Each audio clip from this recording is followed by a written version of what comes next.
araw po uli sa inyong lahat guys. So eto, dito uli ang panibagong vlog na gagawin natin at very interesting no guys. Kasi pag-uusapan po natin dito kung kayo ay may mga problema sa family ninyo na may sakit ng mga bipolar o yung tinatawag nag-iiba po yung personality. No guys, marami na ngayon nagkakaroon ng ganyang problem na hindi natin alam na meron na palang problema isa sa family natin. No, guys, ito, lilinawin ko lang, yung taong ganito nagkakaroon ng problema, no, nakausap kong isa sa mga psychiatrist, tawag dito, ito pala nakukuha pala nito nung bata pa sila na nagkakaroon sila ng masamang karanasan. 'Di ba guys? Kasi ito, ikukwento ko sa inyo guys, meron ako isang pamangkin na ganyan. Actually, ito ay anak ng isang kapatid ko. No, yung kapatid ko talaga sa totoo lang, may problem din sa family. At ito yung tinutulungan namin. Halos ito yung naging sakit ng ulo ng family namin, guys. Ito yung naging parang tinatawag na problema namin. At nung nagkaroon siya ng problema, talagang super unawa na lang kami lahat na magkapatid. Lahat kami magkakapatid, super supporter sa kanya. At ito na nga po, nagkaroon po siya ng anak na ganyan, na nagkaroon siya ng bipolar. So, mas lalo pong tumindi, guys. Pero, ang inaano lang po namin to guys, masyado na nakakasakit, masyado na kami sinaktan yung damdamin namin. Dahil nga po, hindi na siya makontrol sa kanyang mga gusto, sa kanyang mga hilig. No? Yung bang, may ugali kasi sila na tinatawag na kung ano yung ginusto nila, kailangan hindi mo sila tutulan o hindi ka hahadlang sa gusto nila. Dahil, pag ganun po ginawa mo, kahit sino ka pa, talagang lalabanan ka niya. Walang iniwan sa parang hindi ka na niya kilala. So, ganun po ang nangyari. Ito pong ipapaliwanag natin sa inyo para at least aware po sa karamihan. At alam ko meron din may problema rito sa family na ganyan. So, mga relate, no?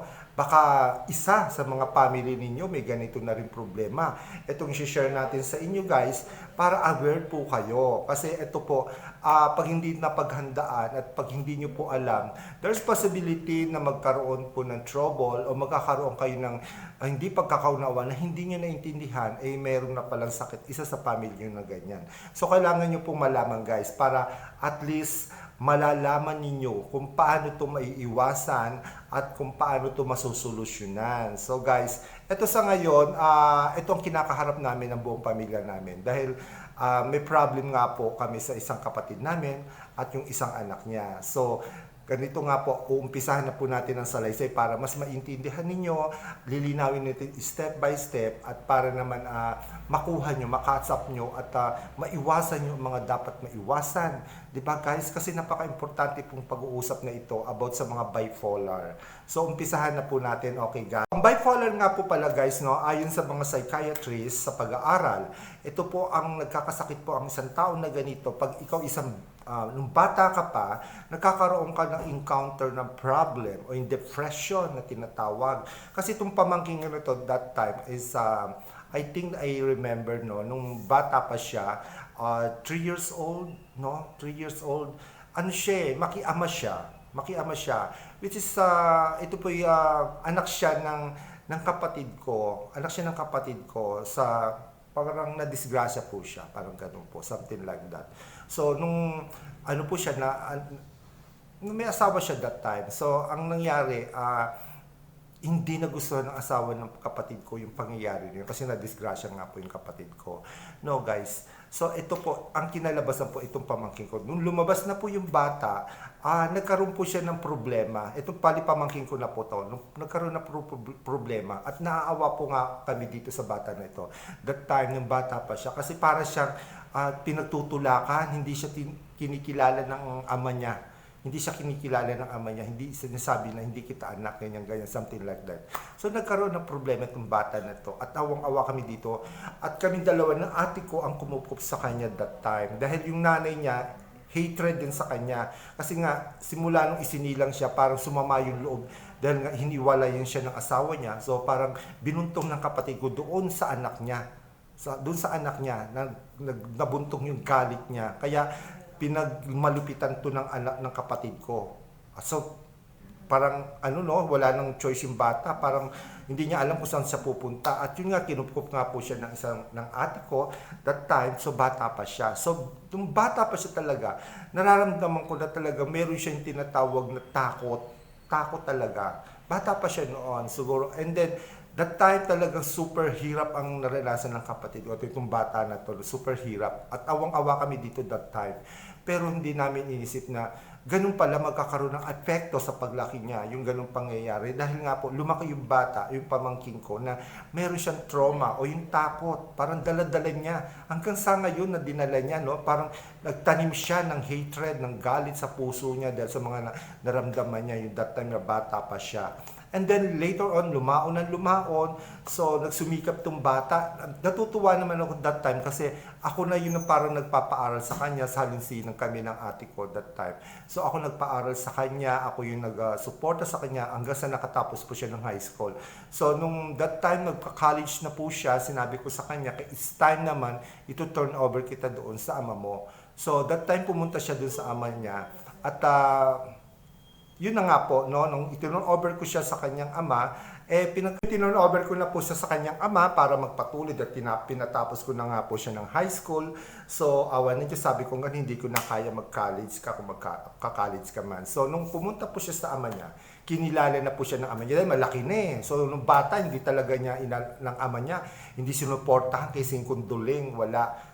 Talagang hindi siya talaga kinilalang anak. So ngayon, kinilala na siya in that time na malaki na. So, di ba, alam na mapapakinabang, kinilala na siya. At yun po, doon naramdaman niya na ang magkaroon ng ama. So that time noon, yung panahon na yon, nagkaroon siya ng hatred sa ina niya dahil nga parang sinusumbat niya na ba't ganito, ganito ganyan, pinagkipitan siya, yun naman pala may ama naman pala siya, ganun. So lumaki siya na parang gano'n. So ang kalinga ng ama, pinakita naman ng ama na kinikilala niya. So andito na po ang istorya, no, para atlos matapos na maintindihan ninyo. So etong pamangking ko na ito, nag-abroad. So that time, no, nag-abroad siya. That time ako pang ginamit yung collateral para makaalis lang siya papuntang Taiwan. Go lang ako ng go, bigay lang ako ng bigay kasi nga tinuring ko na siyang anak that time. Pero ang pinakamasakit na part nito, mayroong mga nangyayari sa buhay niya na hindi ko alam at nasusurpresa na lang ako. Nung nabuntis siya ng maaga, nakipaghiwalay siya sa nakabuntis sa kanya, hanggang sa pinagbigyan ko lang, ako lang puro pagbibigay lang, no? Paraya ng paraya. Hanggang sa inuunawa lang ako, puro unawa na lang ako, guys. So, dumating sa point na ngayon napunta na naman siya hanggang sa umuwi siya ng Pilipinas, another lagapak na naman siya, hindi siya nag-success sa Taiwan. So, ang nangyari sa pamangking ko, nagsumikap na naman siya, pumunta na naman siya ng Israel. So, yung eto that time, so nung pumunta siya sa Israel, so bago siya pumunta ng Israel, marami siyang tawag dito, marami siyang mga OPM o promise me na ganito, ganyan sa akin. Sabi ko, dinedma ko yun dahil alam ko kasi, sabi ko nga mas priority mo kako, ina mo, tsaka mga kapatid mo, tulungan mo na lang. Wag na lang ako, yun ang sabi ko sa kanya. So, to make it short, so natuloy na po siya sa Israel. So ang nangyari po, guys, ganito na. So nung nagkaroon siya ng magandang kapalaran sa Israel, which is yun naman ang pinipray ko, sana maiba yung buhay nila para at least umasenso sila. Kasi nakatikim sila ng hirap in that time, bata pa siya. So pinalangin ko talaga na sana mag-success ka at makakuha ka ng magandang amo. So nangyari nga po yun ang prayer ko. So eto na nga po, to make it short, no? Nag-success siya sa Israel hanggang sa kumikita na siya ng malaki. So kung ilang years na po siya sa Israel at medyo kumikita na po siya ng malaki, iba na po ang pananaw niya. Noong that time, so sabi kong ganun sa kanya, lahat ng advice binigay ko na sa kanya. So, eto pumunta po tayo sa pinaka-root ng problema kung bakit hindi na kami nagkaunawaan, no guys? Diba? Ito ang pinaka-root ng problem. So, meron siyang kinagugustuhan na isang lalaki na may family, may mga anak na. Pero itong lalaki nito hiwalay na. So nag-advise kami lahat ng mga kapatid ko. Kami mga kapatid ng mama niya. So in-advise namin, sin-advise din na that time na sabi ko wag na. At alam kasi namin may problema siya sa as a bipolar at maaaring itong sakit niyang to, pag ito ay sinumpong siya, maaaring makaapekto to sa pag-handle niya sa family. Kasi meron na siyang isang anak, tapos yung gusto niyang lalaki, meron na rin anak na 3. So, 3 ba o 2? Something like that. Sa past. So, ibig sabihin, nagkagusto sila sa lalaki na merong family. Sabi namin, inisip namin, I think hindi mo makakaya ma-handle to. Gawa nga po na sa sakit niya, na alam namin may bipolar. So hindi alam yon ng boyfriend niya at hindi alam ng family ng boyfriend niya. So gusto rin man namin sabihin pero nagpapahapyaw lang kami ng sabi sa family na sana maintindihan niyo itong pamangkin ko. So to make it short guys, alam niyo guys, nagalit sa amin na pamangkin ko. Binaliwala lahat ng sinabi namin, minasama pa kami. To think na eto na po, nagkaroon kami ng misunderstanding, lahat nagalit na sa amin kung sino yung nag-advise sa kanya ng mga family ko, kapatid ko, pinsan ko, pamangkin ko. Nag-advise sa kanya, mali ang ginagawa mo, ba't hindi na lang gustuhin mo? Nang free na lang, total meron ka na naman isang anak, ba't gugustuhin mo pa yung merong pamilya, di ba? Baga makikisaw at magkakaroon ng ating malaking problema, di ba? Yun ang in-advise namin sa pero hindi niya po pinansin yun. Hindi niya kami tawag dito pinaniwalaan. So nag-go lang siya hanggang sa dumating ang point, no? At nagkaroon na nga ng tinatawag na ito na nga ang problema hanggat nag-away sila ng kanyang ina. So that time talagang kami namamagitan lang sa pag-away nila mag-ina. So nagbabago po yung character niya. Pag halimbawa pag sinasang-ayunan siya, okay po siya. Pero pag tinutulan mo siya, kasi ganun po nangyari sa yung mama niya, yung mother niya, no? Tinutulig siya dahil tinuturuan namin yung mama niya, huwag mong payagan yung anak mo na ganito, ganyan, magpatuloy. So, nung kinokontra siya ng mama niya, na dinidikta namin yung mama niya, itama mo yung anak mo, kinalaban niya yung mama niya hanggang sa nagkasumpaan na sila, nagkanda, salitaan ng di magaganda, halos Diyos ko, parang hindi na sila magturing na mag-ina. So, kami na mamagitan, sinasabi namin na wag kang lumabas sa ina mo pa rin yan, ganyan. So, nalalaman namin na yung sakit niya, sinusumpong siya, at nag-iiba na nga yung tinatawag na niya, yung emotion niya, nag-iiba na yung personality niya. At alam po namin, sinusumpong. Make it short, guys. So, eto na nga doon, nagkaroon na nga sila ng problema at nagkaroon na nga sila ng tawag hidwaan. So, that time, pinayuhan ko yung kapatid ko. Sabi ko sa kanya, sakyan mo na lang yung anak mo kasi may sakit yung anak mo na bipolar. May apat po siya na personality. May personality po siya na something na hindi maintindihan. Minsan sobrang super lambing. Minsan talagang doon po nagsiswitch po ang emotion. Nagsiswitch po yung character niya that time. So napakahirap pong intindihin. So sa ngayon, pinakinggan ako ng kapatid ko, so sinakyan niya dahil yun ang advice ko. Sakyan mo anak mo para at least magkaintindihan kayo. So sinakyan ng kapatid ko. Nagkaintindihan sila ngayon. Close na sila. Ngayon, dahil nga po nalaman ng pamangking ko na yun ang advice namin, so anong nangyari po guys, ito na nga po, no, pangyayari. Hindi na po kami pinapansin, hindi na kami tawag dito, sinusumbatan niya yung mama niya na, bakit ganun daw, nakikinig daw ang mama niya sa amin. Sabi ko, yun ang pinaka the best kasi nga may problem siya, inaalalayan lang namin siya. So, alam namin kasi namin ang problem niya eh. So, hindi pa alam ng ibang tao na nakapaligid sa kanya, mga friend niya o yung katulad na itong lalaki na patay siya at gusto niyang pakasalan. So, gusto namin ipaintindi na sana dumating yung point na yon na sana maintindihan siya. If ever magkaroon man ng problem, sana yun. Yung bang masakyan siya, unawain siya sa ganung sistema. At ang kinababahala namin, baka dumating ang point na hindi sila magkaintindihan at magkaroon ng hindi magandang pangyayari. Yun ang kinakatakot namin. Kaya paulit-ulit kami nagpaalala. Pero hanggang ngayon, guys, sa totoo lang, yung sakit ng pamangkin ko, wala na. Hindi namin maintindihan kung ano ba ito dahil ayaw niyang tanggapin na yun yung sakit niya at lalo kami nagkakalabuan. Kulang na lang isumpa kami. Kami na mga tumulong sa kanya, na halos nagbigay ng suporta sa kanya. That time, nang lugmok yung ina niya at silang mga kapatid niya, parang nabaliwala lahat. Sinumpa kami that time dahil lang isa lalaki na ginugusto niya na ayaw namin at sabi namin, para sa bubuti mo to.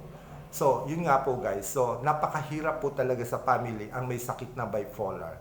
Yung nagsiswitch ng emotion. At sana po, maintindihan po ng iba na kung meron man kayo na ganyan na family, isa sa family ninyo na ganyan, napaka-importante po guys na i-guide nyo. Kailangan lagi pong monitor nyo, lagi nyo ipapay-psychiatrist. Hindi naman ibig sabihin ng ipapay-psychiatrist, baliw na. pwede po kahit hindi po nabaliw kasi marami pong tinatawag na problem sa isip. No, kahit hindi po tayo tinatawag na baliw, hindi lang po baliw na baliw ang kinakailangan magpa-psychiatrist. Kahit po yung sa tingin natin, kasi lahat po tayo kakaroon tayo ng depression at kinakailangan po na talaga meron sa ating magagay. No, ang karamihan kasi sa atin, binabaliwala yung mga ganung bagay na akala natin, kaya napapansin ninyo, minsan meron tayo na encounter ng mga tao, kamag-anak, kaibigan, na nag-iiba yung emosyon, nag-iiba yung karakter, gawa nga po nyo. Dahil meron po silang pinaghuhugutan kung saan nanggagaling yun. Ay, ito na nga po, in-explain ko po sa inyo, di ba? Na yung pamangking ko, doon po nahuhugot niya yun. Yung karanasan niya nung bata siya, nagkaroon siya ng depression, trauma, takot, yung mga ganong guys. So, nadala niya that time hanggang ngayon. At yun po ang nagiging problema at kami po ay naapektuhan lahat. Kasi halos lahat ng kamag-anak niya, kami mga tumulong sa kanya, kami mga tito niya, tita niya na ganyan na tumulong sa kanya, hindi na po niya kami kilala.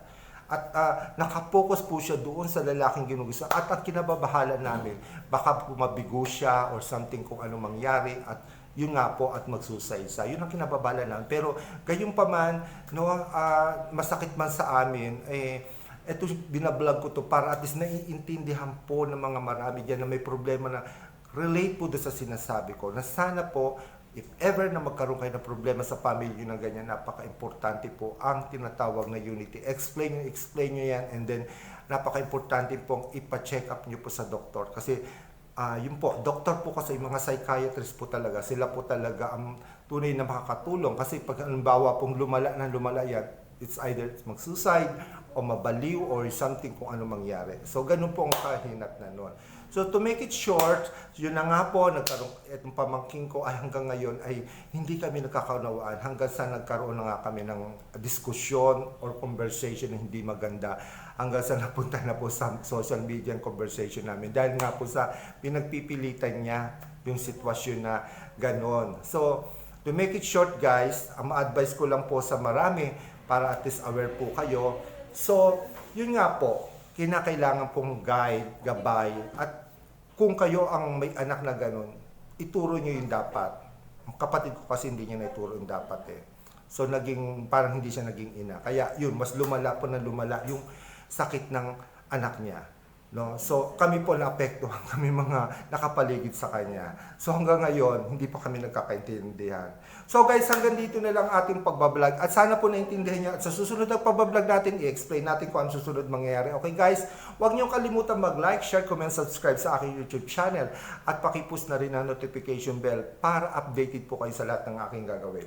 Okay, guys? So, maraming salamat sa susunod nating pagbablog. God bless you all. Thank you. Babu!